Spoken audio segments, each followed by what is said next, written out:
Welcome to Supreme Court Opinions. In this episode, you'll hear the court's opinion in Xiulu Ruan v. United States.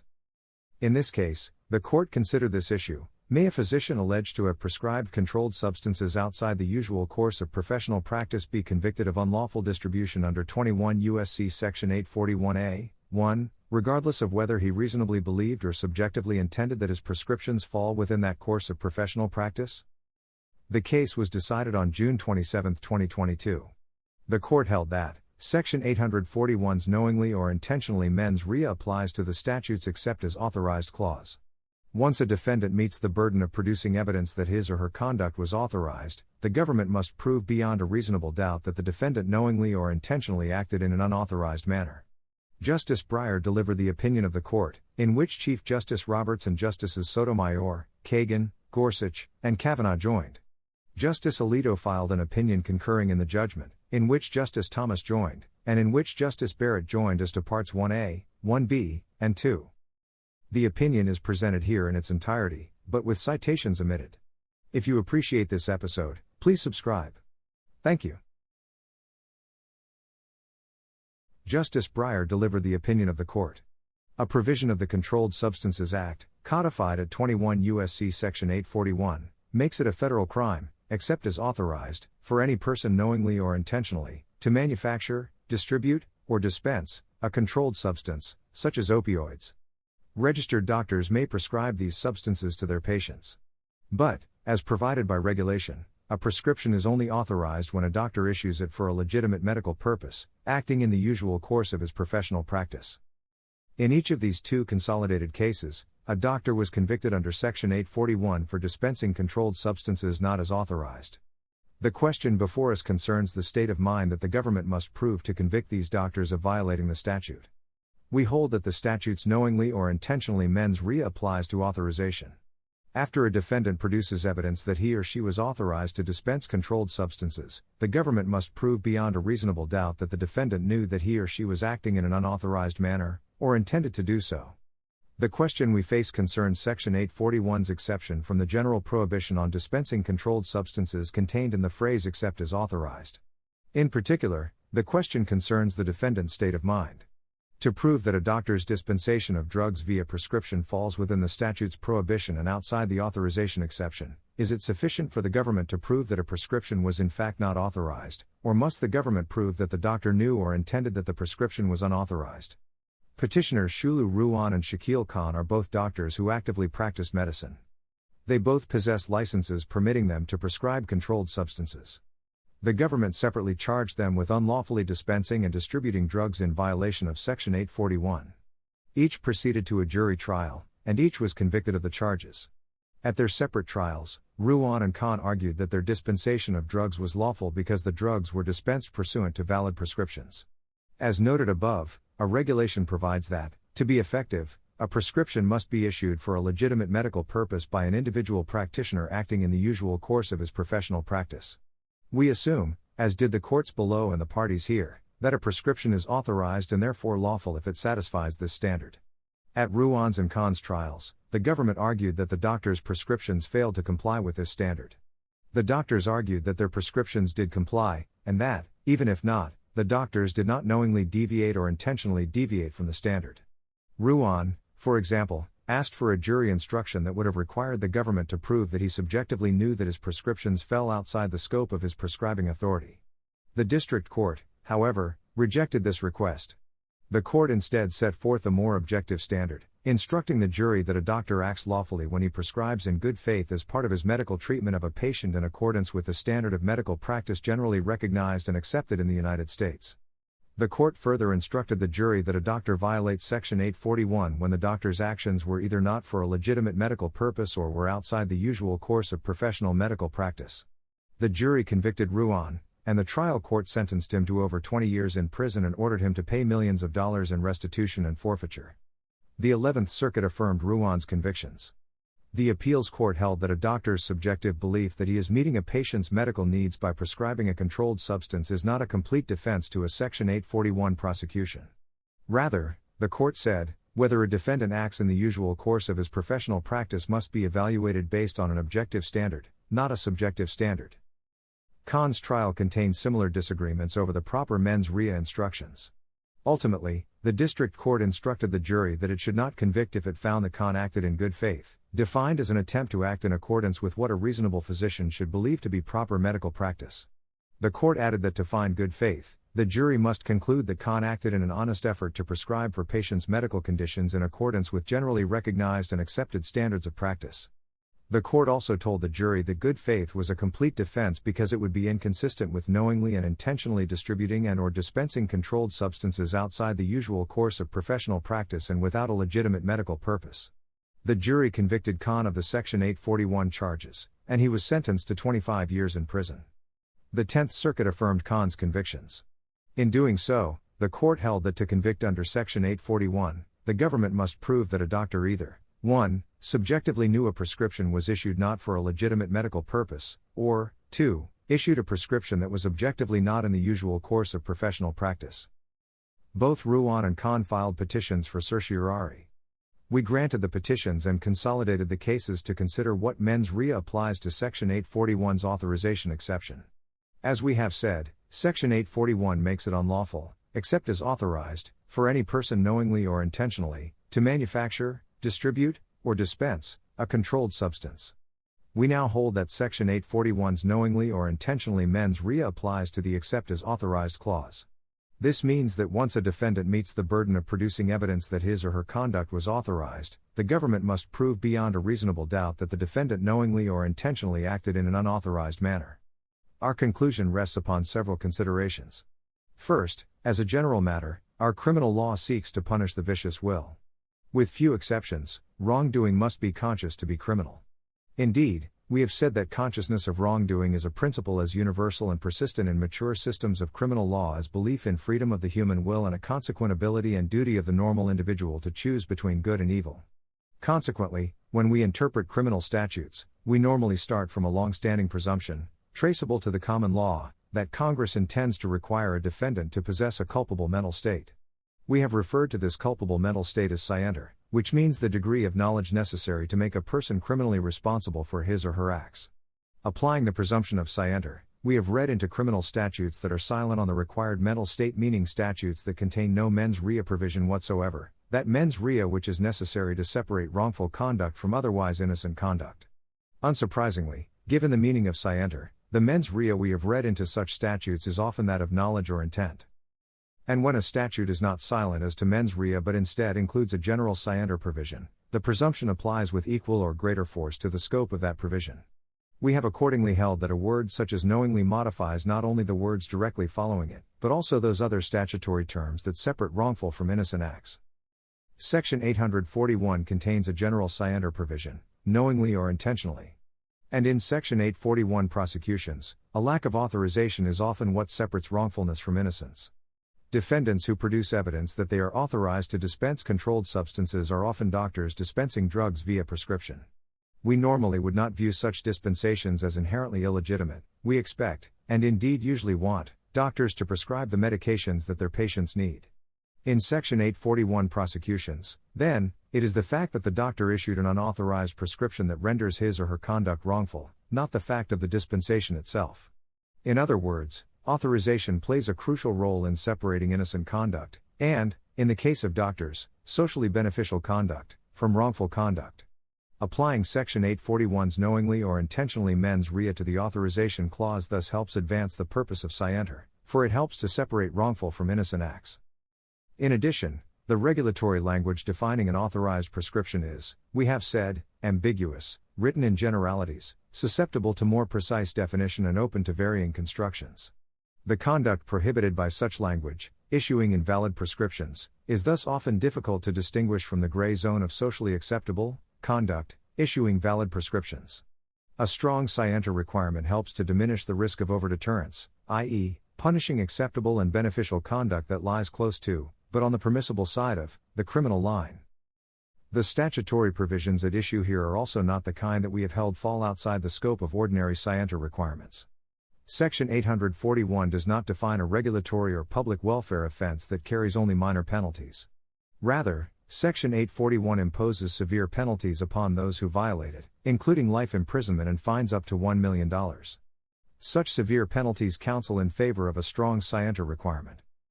Nor is the except as authorized clause a jurisdictional provision, to which the presumption of scienter would not apply.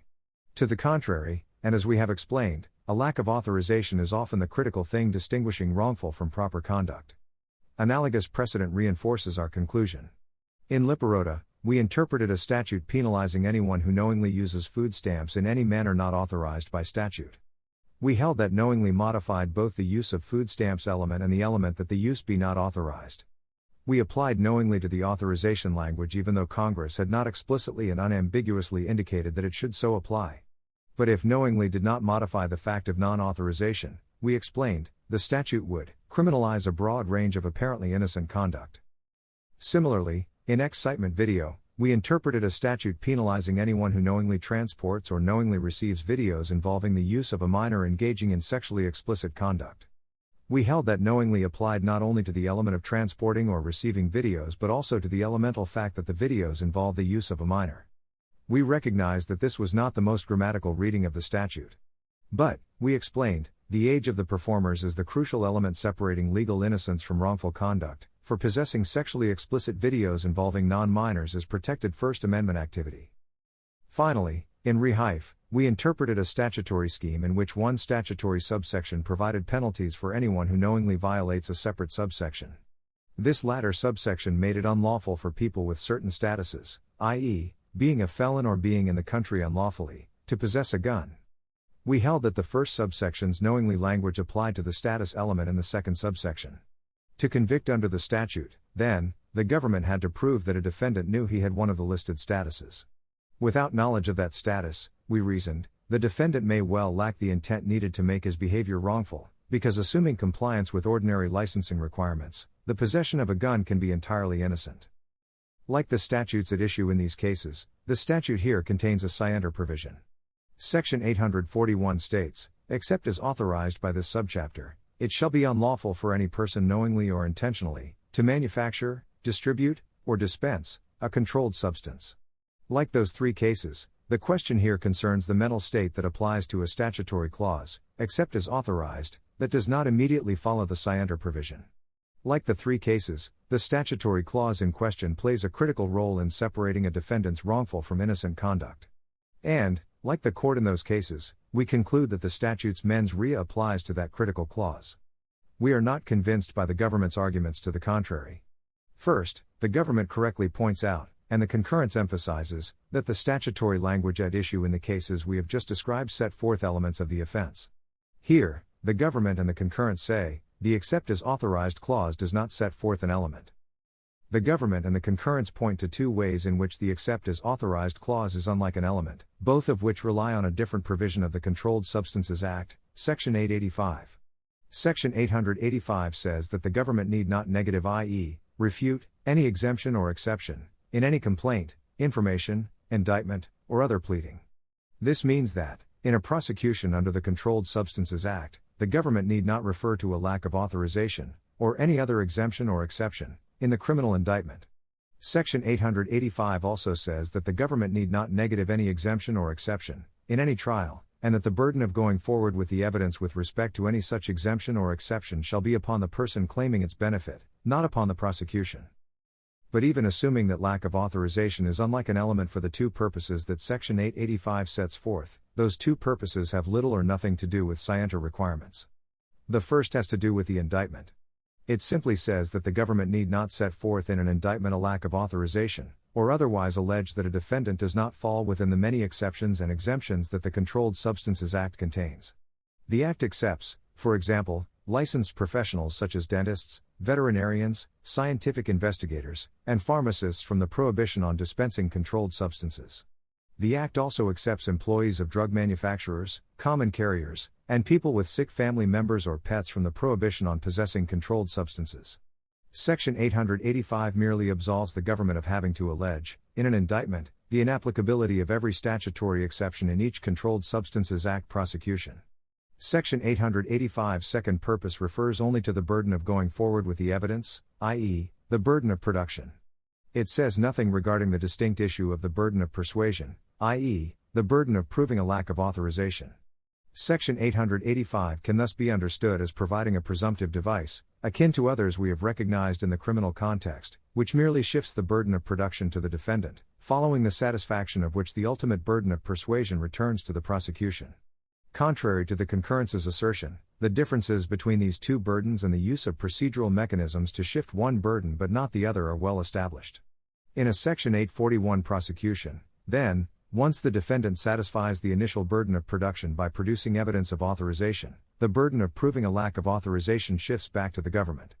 And, as with Section 885's indictment-related purpose, Section 885's burden-related purpose simply relieves the government from having to disprove, at the outset of every Controlled Substances Act prosecution, every exception in the statutory scheme.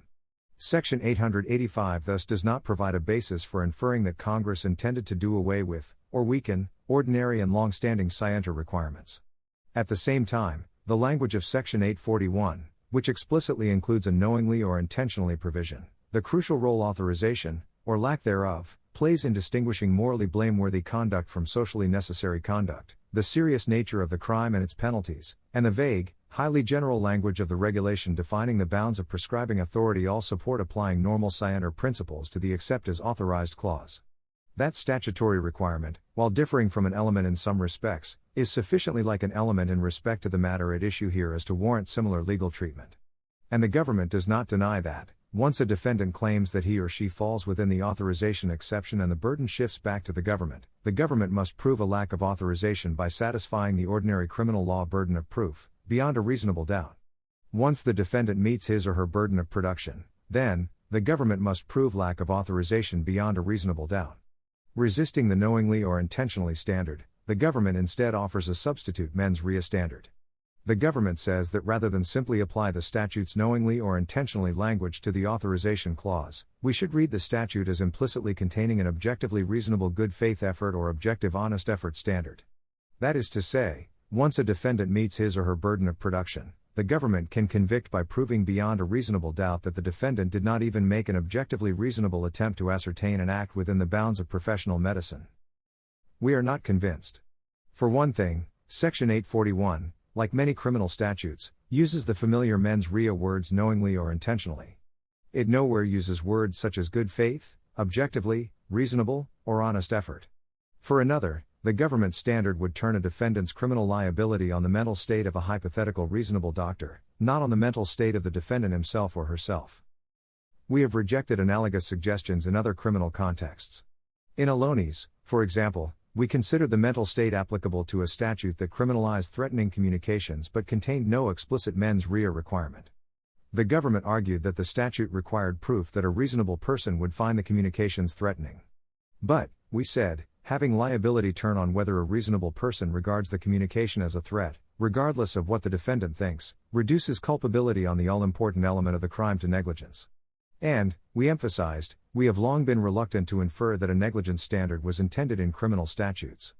We believe the same of the government's proposed standard here. The government asserts that we held to the contrary, and effectively endorsed its honest effort standard, in United States v. Moore. But the question in Moore was whether doctors could ever be held criminally liable under Section 841. Moore did not directly address the issue before us here regarding the mens rea required to convict under the statute. Further, the government, citing Yermian, notes that the authorization clause precedes the words knowingly or intentionally. And, the government argues, grammatically speaking, that fact prevents the latter mens rea provision from modifying the former clause. But Yermian based its holding on the fact that the clause preceding the mens rea provision set forth a jurisdictional criteria, which is typically not subject to a scienter requirement. Yermian did not base its holding on the grammatical positioning of the statutory language. Finally, the government argues that requiring it to prove that a doctor knowingly or intentionally acted not as authorized will allow bad apple doctors to escape liability by claiming idiosyncratic views about their prescribing authority. This kind of argument, however, can be made in many cases imposing scienter requirements, and we have often rejected it on bases similar to those we have set forth in Part 2 of this opinion. We do the same here. The government, of course, can prove knowledge of a lack of authorization through circumstantial evidence. And the regulation defining the scope of a doctor's prescribing authority does so by reference to objective criteria such as legitimate medical purpose and usual course of professional practice. As we have said before, the more unreasonable a defendant's asserted beliefs or misunderstandings are, especially as measured against objective criteria, the more likely the jury will find that the government has carried its burden of proving knowledge. But the government must still carry this burden. And for purposes of a criminal conviction under Section 841, this requires proving that a defendant knew or intended that his or her conduct was unauthorized. The government argues that we should affirm Ruan's and Kahn's convictions because the jury instructions at their trials conveyed the requisite mens rea. Alternatively, the government argues that any instructional error was harmless. But the Court of Appeals in both cases evaluated the jury instructions under an incorrect understanding of Section 841's scienter requirements. We declined to decide in the first instance whether the instructions complied with the standard we have set forth today. We leave that and any harmlessness questions for the courts to address on remand. We conclude that Section 841's knowingly or intentionally mens rea applies to the except as authorized clause.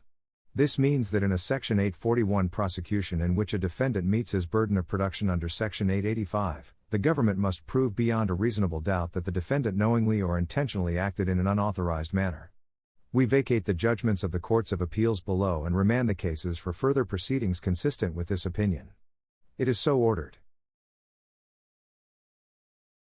Justice Alito, with whom Justice Thomas joins, and with whom Justice Barrett joins as to Parts 1A, 1B, and 2, concurring in the judgment.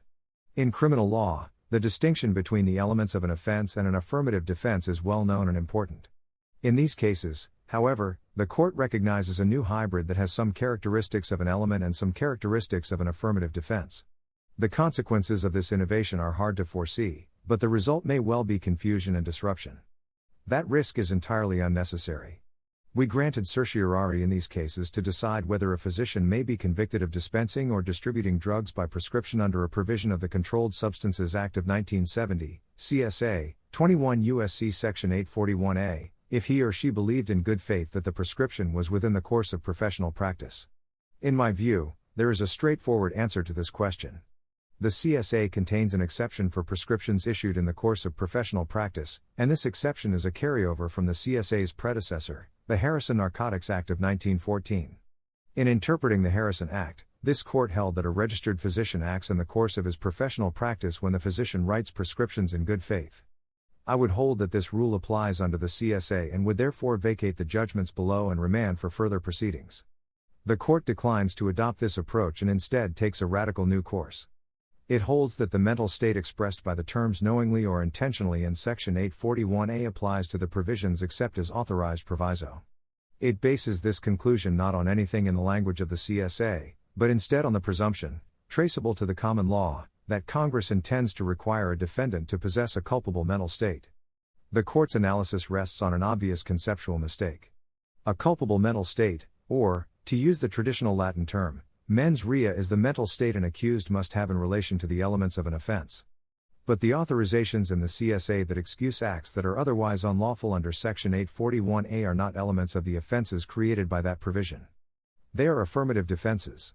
The presumption that elements must be accompanied by a culpable mental state, which I will call the mens rea canon, provides no guidance on what a defendant must prove to establish an affirmative defense. And for that reason, that canon does not help to decide whether there is a good faith defense in Section 841A prosecutions of physicians. The court does not claim that the except as authorized proviso actually constitutes an element of dispensing or distributing a controlled substance. But it concludes, based on a vague four-part test, that the proviso is sufficiently like an element in respect to the matter at issue here as to warrant similar treatment. How many other affirmative defenses might warrant similar treatment, the court does not say. It leaves prosecutors, defense attorneys, and the lower courts in the dark. I cannot accept this cavalier treatment of an important question. Nor can I accept the court's conclusion that once a defendant produces evidence that his or her conduct was authorized, the government must prove beyond a reasonable doubt that the defendant knowingly or intentionally acted in an unauthorized manner. We did not grant certiorari on the question of the burden of proof applicable to authorizations to dispense or distribute controlled substances. No party has briefed this issue, and its resolution is not essential to our decision in these cases. In keeping with our normal practice, I would not address this question. But because the court volunteers its own answer, I will offer one as well. As I see it, the text of the CSA does not show that Congress intended to deviate from the common law rule that the burden of proving affirmative defenses, indeed, all circumstances of justification, excuse or alleviation, rests on the defendant. And absolutely nothing in the text of the statute indicates that Congress intended to impose a burden on the government to disprove all assertions of authorization beyond a reasonable doubt. As relevant here, Section 841a, 1, provides that except as authorized by this subchapter, it shall be unlawful for any person knowingly or intentionally, to manufacture, distribute, or dispense, or possess with intent to manufacture, distribute, or dispense, a controlled substance. According to the court's reasoning, the terms knowingly or intentionally in Section 841a, 1, apply to the except as authorized proviso at the beginning of the provision. But it is hard to see how this could be true. As a matter of elementary syntax, the adverbs knowingly and intentionally are most naturally understood to modify the verbs that follow, i.e., manufacture, distribute, etc., and not the introductory phrase except as authorized. That phrase, in turn, clearly modifies the term unlawful. The court does not suggest otherwise. It does not claim that knowingly or intentionally modifies the introductory proviso in a grammatical sense. If it did, the introductory phrase would clearly be an element, and for reasons that I will explain, 21 U.S.C. Section 885 unmistakably rules that out. Instead, the court pointedly uses different terminology. It repeatedly says that the phrase knowingly or intentionally applies to the introductory phrase. And it reaches this conclusion based on grounds that have nothing to do with grammar or syntax. Specifically, the court relies on a substantive canon of interpretation, the mens rea canon. Under this canon, the court interprets criminal statutes to require a mens rea for each element of an offense even where the most grammatical reading of the statute does not support that interpretation. But until today, this canon has been applied only to elements, and the except as authorized introductory phrase in Section 841a, 1, is plainly not an element. The definition of the elements of a criminal offense is entrusted to the legislature, particularly in the case of federal crimes, which are solely creatures of statute. But authorization to dispense or distribute a controlled substance lacks the most basic features of an element of an offense. For one thing, it is black-letter law that an indictment must allege the elements of the offense charged. So if lack of authorization were an element, it would be necessary to allege that in every Section 841a, 1, indictment. But Section 885 says that it is not necessary for the United States to negative any exemption or exception set forth in the relevant subchapter in any indictment. Beyond that, the prosecution bears the burden of producing evidence with respect to every element of a crime. But Section 885a, 1, also provides that the burden of going forward with the evidence with respect to any such exemption or exception shall be upon the person claiming its benefit. It could hardly be more obvious that Congress did not cast the except as authorized introductory proviso as an element of distributing or dispensing a controlled substance. Instead, that proviso clearly creates an affirmative defense, that is, a justification or excuse which is a bar to the imposition of criminal liability on conduct that satisfies the elements of an offense. Section 841a, 1, has two main parts: a principal clause generally prohibiting knowingly or intentionally doing certain things with respect to controlled substances, i.e., manufacturing them, distributing them, etc., and a proviso indicating that these acts are unlawful except as authorized by other statutory provisions. As we have long held, the default rule for interpreting provisions with this structure is that an exception made by a proviso or other distinct clause designates an affirmative defense that the government has no duty to negative. When this rule applies, it is incumbent on one who relies on such an exception to set it up and establish it. The CSA explicitly incorporates this default rule. As noted, Section 885a, 1, provides that the prosecution need not negative any exemption or exception set forth in this subchapter in any complaint, information, indictment, or other pleading or in any trial, hearing, or other proceeding. Short of using the words affirmative defense, there is no clearer way of indicating that authorization constitutes an affirmative defense. On the most natural reading, then, Section 841a, 1, creates an offense that has as its elements, 1, knowingly or intentionally, 2, distributing or dispensing, 3, a controlled substance. The except as authorized proviso recognizes an affirmative defense that excuses or justifies conduct that otherwise would fall within Section 841a, 1's general prohibition. The mens rea canon does not speak to the constituents of that defense. While the court does not claim that the except as authorized proviso is an element of a Section 841a, 1, offense, the court argues that the proviso is sufficiently like an element in respect to the matter at issue here for the mens rea canon to apply. The court provides 4 reasons for this conclusion: the language of Section 841, which explicitly includes a knowingly or intentionally provision; the crucial role authorization, or lack thereof, plays in distinguishing morally blameworthy conduct from socially necessary conduct, the serious nature of the crime and its penalties, and the vague, highly general language of the regulation defining the bounds of prescribing authority. Not one of these reasons withstands scrutiny. The language of Section 841.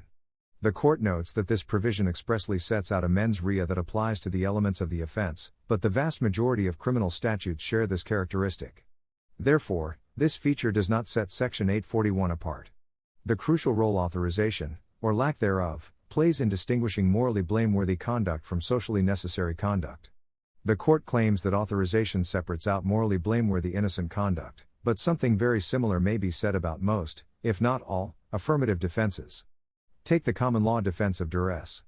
Duress excuses criminal conduct where the actor was under an unlawful threat of imminent death or serious bodily injury and the threat caused the actor to engage in conduct violating the literal terms of the criminal law.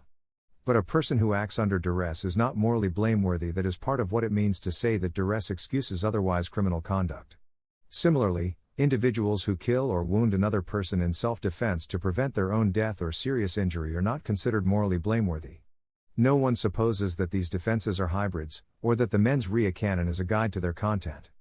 It is unclear why the Court thinks that Section 841A's affirmative defense is different. There are hints in the Court's opinion that it has crafted a special rule for doctors. For example, the Court describes their conduct in writing prescriptions as not just innocent, but socially beneficial and socially necessary. But Section 841A is not a doctor-specific provision. Section 841A's proviso presumably applies in the same way for all Section 841A defendants, whether they are drug dealers accused of selling heroin or are physicians charged with abusing their authority to prescribe painkillers. The serious nature of the crime and its penalties. The Court also suggests that authorization is like an element because dispensing or distributing a controlled substance is a felony that carries a substantial sentence. But would all felonies qualify? If not, where would the Court draw the line? The Court provides no answers. The vague, highly general language of the regulation defining prescribing authority. As the Court explains, the regulation defining the authority of physicians to prescribe controlled substances allows them to issue a prescription for a legitimate medical purpose, in the usual course of professional practice. But Section 841A applies to many other types of violations and many other categories of defendants. Is the proviso a hybrid element/defense only for doctors? Would its status change if the regulation were reframed in more specific terms? How can the status of a phrase in a statute depend upon an implementing regulation? The Court provides no answer to these or any other questions naturally raised by its ipse dixit that the exception in Section 841A is sufficiently like an element to require that it be treated as such in some respects but not others.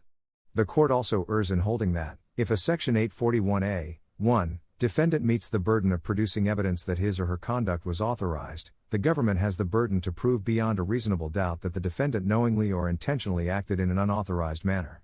As noted, the common law rule was that the defendant had the burden of production and persuasion on any affirmative defense. And the Court has held that when Congress does not address the burden of proof in the text of a statute, we presume that Congress intended to preserve the common law rule. The Court identifies one and only one reason for deviating from this background rule: the fact that Section 885A, 1, states that the burden of going forward with the evidence with respect to any exemption or exception shall be upon the person claiming its benefit. Because this provision does not say expressly that a defendant also has the burden of persuasion, the Court infers that Congress meant to allocate that burden to the prosecution. That inference is unwarranted. Section 885A, 1, explicitly relieves the government of the burden of negativing exceptions in any trial. And it is hard to see how the government does not have the burden to negative exceptions if it must affirmatively disprove a prima facie case of authorization any time a defendant satisfies the initial burden of production. But even if one credits the majority's assumption that the CSA partly deviates from the common law rule by shifting the burden of persuasion to the government, the majority's further holding that the government must carry that burden with proof beyond a reasonable doubt comes out of thin air. The usual rule is that affirmative defenses must be proved by a preponderance of the evidence. But the majority does not identify a single word in Sections 841A, 1, 885A, 1, or any other provision of the CSA that even suggests that the statute imposes a burden of disproving authorization defenses beyond a reasonable doubt. The only thing that could conceivably justify reading a reasonable doubt requirement into a statute that says nothing on the subject is the principle that an ambiguous statute must be interpreted, when possible, to avoid unconstitutionality. But the court does not claim that it would be unconstitutional for Congress to require the government to prove lack of authorization by only a preponderance of the evidence. Indeed, the court does not even claim that it would be unconstitutional to shift the burden of persuasion to the defendant. Nor could it. Our precedents establish that governments are foreclosed from shifting the burden of proof to the defendant only when an affirmative defense negates an element of the crime. And we have held that when an affirmative defense instead justifies or excuses conduct that would otherwise be punishable, the government has no constitutional duty to overcome the defense beyond a reasonable doubt. The authorization defense made available to prescribing physicians by the CSA plainly does not negate any of the defining elements of dispensing or distributing a controlled substance in violation of Section 841A, 1. As a result, the court has no basis for reading a requirement to disprove authorization into the CSA. And at a minimum, even if the government must bear the ultimate burden of persuasion once the burden of production is satisfied, the CSA should be read to preserve a traditional preponderance of the evidence standard for authorization defenses. My analysis thus far establishes that authorization is an affirmative defense to liability under Section 841A, 1, and the constituents of that defense cannot be identified through brute force application of a canon designed to identify the elements of an offense. In my view, the contours of that defense can be elucidated only by examining the text, structure, and history of the provisions of the CSA that define it. I turn to that task now. The authorization relied on by the petitioners in these cases permits physicians registered with the Federal Drug Enforcement Administration to prescribe controlled substances to patients by prescription. As we have previously interpreted it, this authorization does not allow physicians to dispense controlled substances by prescription for any reason they choose. Instead, the authorization is limited to the dispensing and use of drugs in the course of professional practice or research. The notion of action taken in the course of professional practice is not defined in the CSA, but our precedents hold that when Congress employs a term of art obviously transplanted from another legal source, it brings the old soil with it. And the notion that a prescription is authorized if it is issued in the course of professional practice is directly traceable to the Harrison Act, which prohibited any person from distributing or dispensing coca leaves or opium except in pursuance of a written order issued by a practitioner in the course of his professional practice only. Arguably, the phrase "in the course of" professional practice could have been read to refer only to conduct that conforms to the standards of medical practice as a purely objective matter. But our Harrison Act precedents interpreted that phrase to refer to bona fide medical practice, which meant that any prescription issued in good faith qualified as an authorized act of dispensing one of the drugs proscribed by the statute. Nothing in the CSA suggests that Congress intended to depart from the pre-existing understanding of action in the course of professional practice. We have previously held that the CSA incorporates settled understandings of the exemption given to doctors to dispense controlled substances in the course of professional practice under the Harrison Act. And the language of the CSA supports the same conclusions that we previously reached about the Harrison Act. As our CSA precedents have explained, to act in the course of professional practice is to engage in the practice of medicine, or, as we have put it, to act as a physician. For a practitioner to practice medicine, he or she must act for a medical purpose, which means aiming to prevent, cure, or alleviate the symptoms of a disease or injury, and must believe that the treatment is a medically legitimate means of treating the relevant disease or injury. But acting as a physician does not invariably mean acting as a good physician, as an objective understanding of the in the course of professional practice standard would suggest. A doctor who makes negligent or even reckless mistakes in prescribing drugs is still acting as a doctor. He or she is simply acting as a bad doctor. The same cannot be said, however, when a doctor knowingly or purposefully issues a prescription to facilitate addiction and recreational abuse. Objectives of that kind are alien to medical practice, and a doctor who prescribes drugs for those purposes is not acting as a physician in any meaningful sense. I would thus hold that a doctor who acts in subjective good faith in prescribing drugs is entitled to invoke the CSA's authorization defense. Under the correct understanding of that defense, a doctor acts in the course of professional practice in issuing a prescription under the CSA if, but only if, he or she believes in good faith that the prescription is a valid means of pursuing a medical purpose. A doctor who knows that he or she is acting for a purpose foreign to medicine, such as facilitating addiction or recreational drug abuse, is not protected by the CSA's authorization to distribute controlled substances by prescription. Such doctors may be convicted of unlawfully distributing or dispensing a controlled substance under Section 841A, 1. Based on this holding, I would vacate the judgments of the courts of appeals below. And like the court, I would leave it to those courts to determine on remand whether the instructions provided in petitioners' respective trials adequately describe the good faith defense and whether any errors in the instructions were harmless. Thanks for listening. This podcast is not affiliated with the United States Supreme Court or its staff in any way. If you would like to support my efforts to make Supreme Court opinions available to the public, please go to the podcast's website. It's at anchor.fm/SCOTUS-opinions/support. Again, the website address is anchor.fm/SCOTUS-opinions/support. There you can also see other episodes and send a message to me, the podcast's creator. Thank you.